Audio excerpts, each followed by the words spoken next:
Hello everyone, welcome to the section Auto-Regressive Models. This section focuses on auto-regressive model and will cover the topics moving average, MA, auto-regressive AR models, auto-regressive moving average, ARMA, and auto-regressive integrated moving average, ARIMA. Now we move on to the first video of this section that deals with working with AR models. In this video we're going to generate auto-regressive models at different orders and compare their ACF and PACF data. Another very famous approach to regress on time series data is to regress it with its lag term.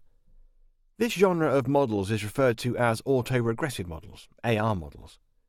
The AR models are very good in capturing trends as the next time values are predicted based on the prior time values. Thus, AR models are very useful in situations where the next forecasted value is a function of the previous time period, such as an increase in average stock price gain due to good company growth. We expect the effect to retain over time, and price should keep increasing as a function of time as the trend component. The auto-regressive model is defined as ARP, where P refers to the order of the AR component. The first order AR model is denoted by AR1. The second order AR model is denoted by AR2. The fifth order AR model is denoted by ARP.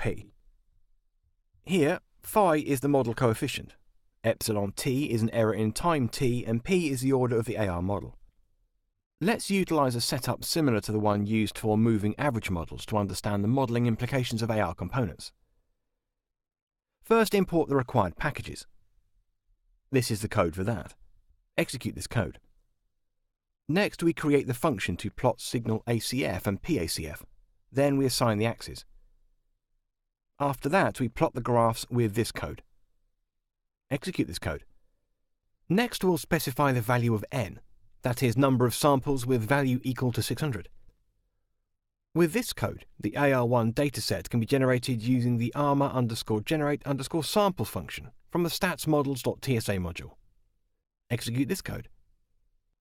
This script generates a dataset for the AR1 scenario with serial correlation defined for the previous lag as 0.6. The MA component is set to 0 to remove any moving average effect from the time series signal. The time series signal generated and autocorrelation and partial autocorrelation for the generated signal can be seen here. Next, we generate the AR2 dataset with this block of code and plot it.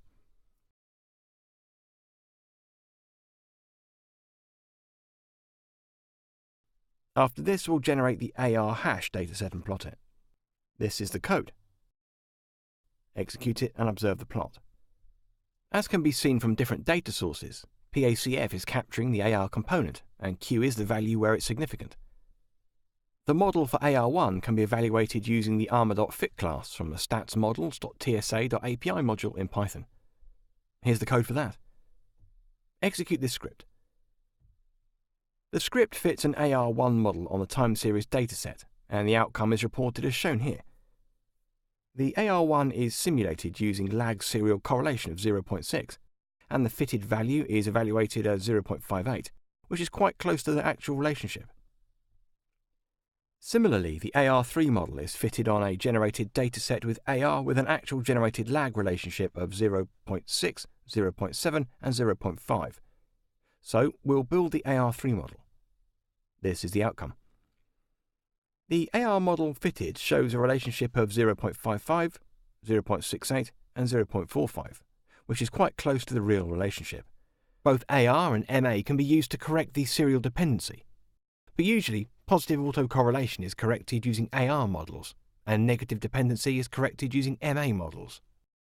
So, in this video we worked with AR models. Good.